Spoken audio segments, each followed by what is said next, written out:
and welcome to my YouTube channel. My name is Bharti and today I'm going to discuss with you a very important chapter from class 11th NCERT book, which is We Are Not Afraid to Die If We Can All Be Together. So if I tell you a little bit about what this story is regarding, this is about the valor, the bravery and the courage shown by a family which was stuck in the sea for days. So this is a family which wanted to have adventure and they wanted to go on a round the world voyage. They wanted to duplicate a record which was made 200 years ago by Captain James Cook. They wanted to duplicate it because they had that sense of adventure in them. They all were excited about it. And hence they practiced a lot and then they finally set out on their journey. Now what happens through the journey? What kind of ordeals do they face? What kind of problematic situations occur? And how do they face it together? How do they come out of that adverse timings and become the hero and heroines of the story? This is what this entire story is about. So let's start with the story. First, let me tell you about why they wanted to go on this particular journey. So to imagine covering the entire world through sea, it is not an easy task. Why did the family seek to go on such an expedition? Because it had always been their dream to do that. It was their dream journey. So basically the challenge was a round the world voyage. They all wanted to go on a trip and cover the entire world. And it's not like they just set out randomly one fine day. They had been practicing for it. So they had their own boat, the name of which was Wavewalker. So Wavewalker is the name of the boat. It is a 23-meter, 16-ton hulled wooden boat, and they had been practicing for 16 years in various British tough waters. They had been testing the strength of their boat before they set out for the journey. So the first part that they did was preparation for the journey, which took 16 years, which is a lot of time. And finally, they set out on their journey. Talking about how the first leg of the journey passed. So the writer says the first leg of the journey passed very pleasantly, and that first leg of the journey was from west coast of Africa to Cape Town. So this is the first part of their journey which passed very smoothly, very pleasantly. They did not face any trouble. They took on board 2 crewmen. This is the part where they took 2 more crewmen with them, and the names of those are Larry Vigil, who was an American, and from Switzerland, Herb Siegler. Children, you need to remember the names of the crewmen. So Larry Vigil and Herb Siegler. So now we have 6 people on the boat: author or captain, his wife Mary, his 2 children, son Jonathan and daughter Suzanne, and 2 crewmen, Larry Vigil and Herb Siegler. So the problem started. Now let's shift our focus to the problem that occurred in the story. The first signs of disaster came at December 25, and we all know what holiday is it on December 25? Yes, Christmas. Christmas was the day when they first started seeing signs of impending disaster. And by that I mean that the time is going to be very tough for them from now on. So December 25, the waves were rising up to 15 meters in height, which means that the waves were gigantic, they were huge, and they were almost as high as the main mast.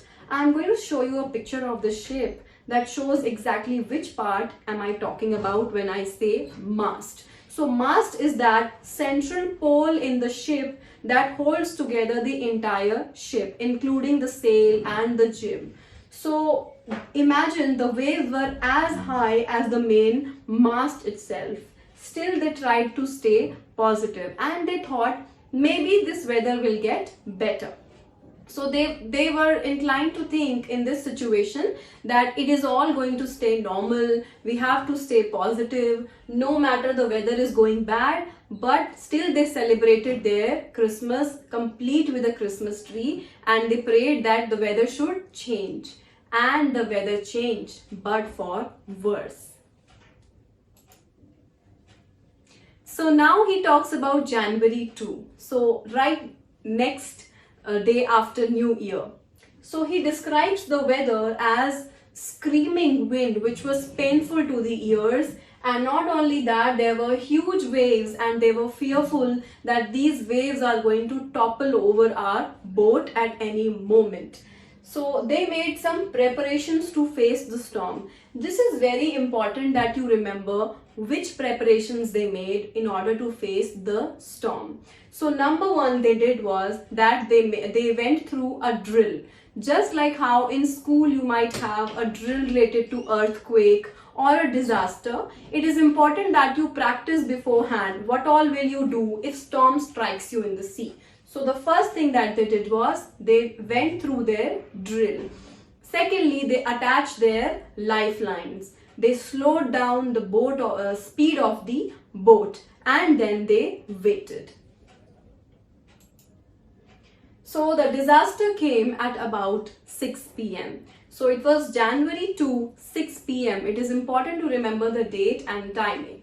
So what exactly happened? First, the wind dropped, which means that it became completely silent. They were not able to hear a single sound in the sea. So have you heard of the phrase silence before the storm? That is exactly what was happening with them in the sea. The sky became absolutely dark, and then came a growing roar. And then they saw with horror that there was a cloud which was right above their ship, and when that cloud started falling on them, that's when they realized that it's not a cloud, it's a wave. So that was the size of the wave. As you can imagine, if it looks like it's a cloud, it must be very far away. That means that the wave was so tall that it had a frightful crest, and it fell right on the top of them. Because of that, green and white water, there was a torrent all over the ship, and the entire ship was damaged. There was a tremendous explosion which shook the entire ship. So a gigantic wave broke over the ship. Because of that, captain who was trying to handle that situation, he fell off from the ship. There were waves which tossed him away from the ship, and he fell right out from the ship. He was aware that I am flying overboard, but he could not do anything. Apart from that, his head also smashed into the steering wheel of the ship, because of which he suffered a huge injury in his head. Now, when he fell off from the ship, he felt that my end is near. This is probably the time that I am going to die. And he also lost his consciousness. He felt that my death is approaching, let me just face it. And he became very peaceful underwater. So that is the interval of the story, that what will happen next. So we become curious, how will the captain be able to save his life along with his family and reach safely? So let's see what happens next.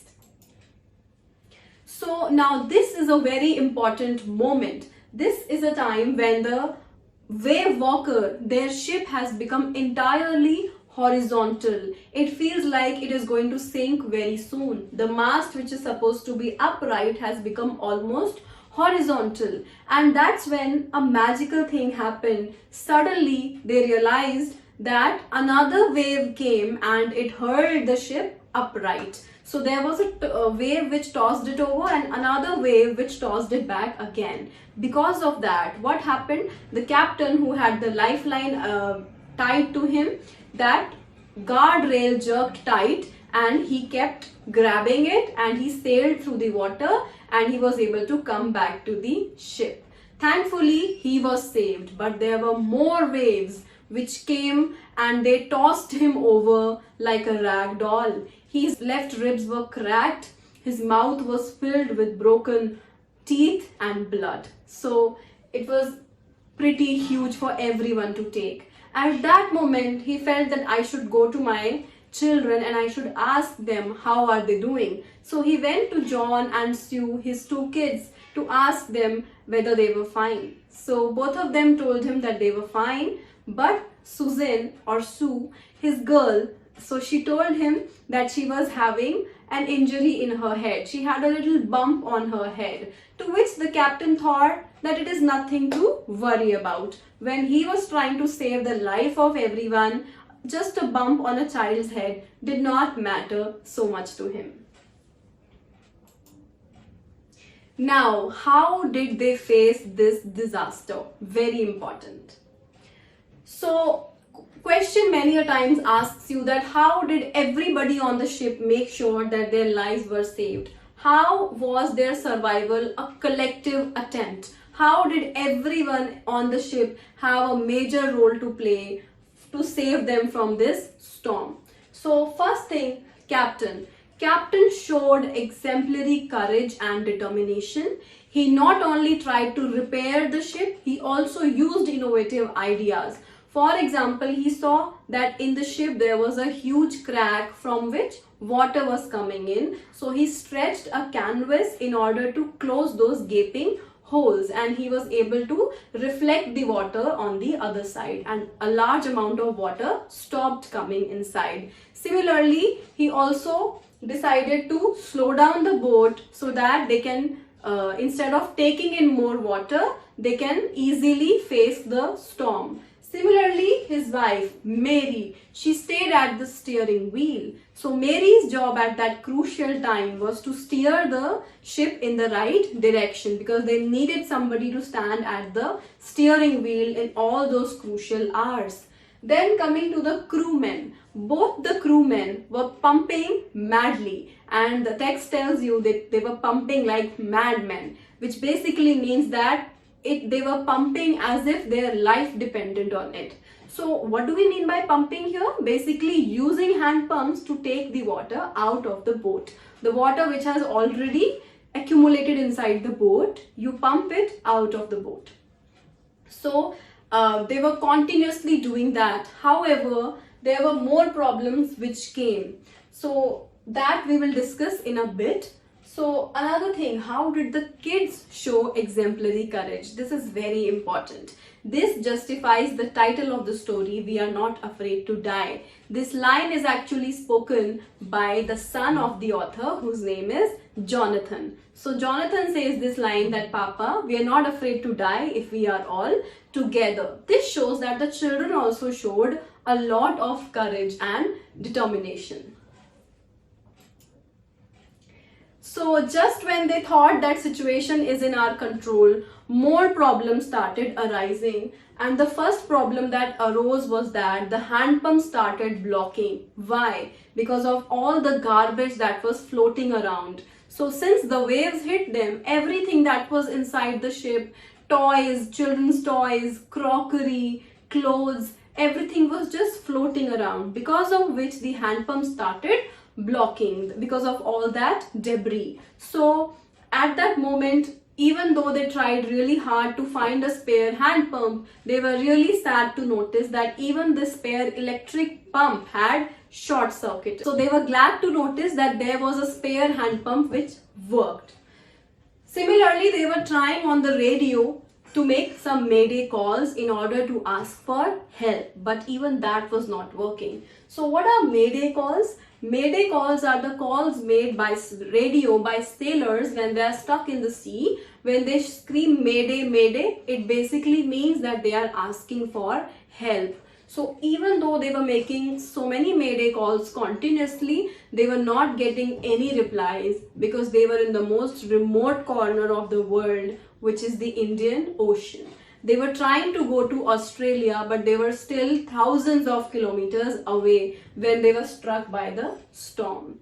Another problem that came was they got to know that daughter Sue was badly injured on her head. Even though she was not sharing about it earlier, they got to know that the bump on her head was actually very bad. The situation was so bad that her entire head was swollen and her eyes had become narrowed, almost like slits or little cracks. Not only that, she also had a deep cut on her arm. So when the author asks her that why did you not tell us about your problem till now? Why were you facing it alone? Why didn't you not tell us that you are having so much of pain? To which Sue replies that I did not want you to worry for me when you were trying to save us all. So this shows the strong courage which a little 6-year-old girl shows. So moving on January 3. So remember, now January 2 has passed. They have been continuously in torture. They've been trying to pump the water out from the ship. They've been trying to repair the broken ship, and they have realized that there is too much damage to repair. What happens on January 3? The situation gets a little under control, but it is still critical. So even though they are able to find some food, and it was corned beef and some cracker biscuits that Mary found, they are finally able to eat food, but they realize that Wavewalker has been very badly damaged and now it cannot reach Australia. It is not so sturdy and strong that it can last long enough to reach Australia, because it would take them days to reach Australia, but their ship could not hold together for so long. So they had to find an alternative. They had to find another way. So the only hope that Captain had was to reach this little island, which is used as a scientific base by France. It is a French scientific base, which basically means that a lot of labs are set up over here for scientific experiments. And it has very little vegetation and very few people live over here. And as the text says, only 28 people were residing on this island at that time when the story is written. So the name of the island is Isle Amsterdam. I-L-E for island, Isle, and Amsterdam. So that's the place where they wanted to go, because it was pretty near where they were. And they thought that maybe if we are not able to reach till Australia, we might as well try to reach the island at least. So from there we are going to repair our ship and then we are going to move ahead. So January 4 and 5 basically passed with continuous pumping. So they were continuously pumping water out. Again, some problematic things have started happening just when they were thinking that now we will reach Isle Amsterdam and be safe. Again, by evening, black clouds started forming up behind them, and they were again scared that a second storm is going to arise. And if another storm comes, our boat will not be able to face it and we are all going to die. This is the moment when the author and his wife really feel scared that now we don't think that we are going to stay alive. This is also the point when Jonathan, his son, asks the author, "Daddy, are we going to die?" To which the author says, he tries to assure his son that no son, we are not going to die. Everything is going to be okay. We will all be fine. But Jonathan, his son, says, "But Daddy, we are not afraid to die if we can all be together. You and Mummy, Sue and I." So these were very brave words coming from just a 6-year-old child, and that shows us the amount of courage that his children were filled with, the heroic bravery that they all showed. So this is the point where Jonathan tells his father that he's not afraid to die if they can all be together. So this shows that there was so much of unity and there was so much of faith in the kith and kin that the children also were courageous like their father. They were determined. At any cost, they wanted to encourage their father. So when father heard those touching words, he felt deeply touched and he realized that he has to save these kids. He has to do whatever he can in order to come out from this situation. Finally, on January 6th, they are able to reach Isle Amsterdam. That also doesn't happen very smoothly. According to the author, they were supposed to reach the island by 5 p.m. But at about 2 p.m., he became very tired and he slept. Now, when he woke up, it was about 6 p.m. So he realized with horror that they might have missed the island and now there was no going back. So that was the time when he started panicking. But both his children come to him, they hug him, and they tell him that you are the best daddy in the world and the best captain. So when he asks them, why am I getting a hug right now? I don't deserve to be called the best captain. Because he was thinking that they have missed the Isle Amsterdam. But the children told him that they had safely reached Isle Amsterdam and that they were safe now. Now, there was one important thing that happened in between over here, that Sue made a little card for her parents on which she drew caricatures, which means cartoons, of herself and John and her parents standing together, and she wrote the lines, "Oh, how much I love you both." So this card is just to say thank you and that I love you, and let us try our best and let's hope for the best. So when the author looked at that card, he felt immediately encouraged and motivated, and he felt that if his children can be so courageous, why can't he be? So that's how the story ends, that finally they are able to reach Isle Amsterdam, and Captain hears these very important words from his children, which says, you are the best daddy in the world and the best captain. Why is he the best daddy? Because he cared for his children. He tried his best to save his family. Even though his own life was threatened, he did not give up. He used every single thing that he had in order to save his own life as well as that of his family. And why was he the best captain? Because he had so many alternate ideas. Because they were not able to reach Australia, he thought, let me reach Isle Amsterdam. Because he did not have a proper hand pump, he found a spare hand pump. Similarly, because his compass was not working, he worked on the sextant in order to reach Isle Amsterdam. And even despite everything that happened, he did not lose hope. He did not lose courage. He was standing strong. So that's how the story ends. The story teaches us a very valuable and important lesson. One is the importance of family and the strength that one's family can give you in the face of adversities and hardship. And secondly, what courage can do. So anything is possible only if you try hard and hard enough. Thank you so much for watching. If you have any comments related to it or any queries, please feel free to put them down in the comment box. Thank you.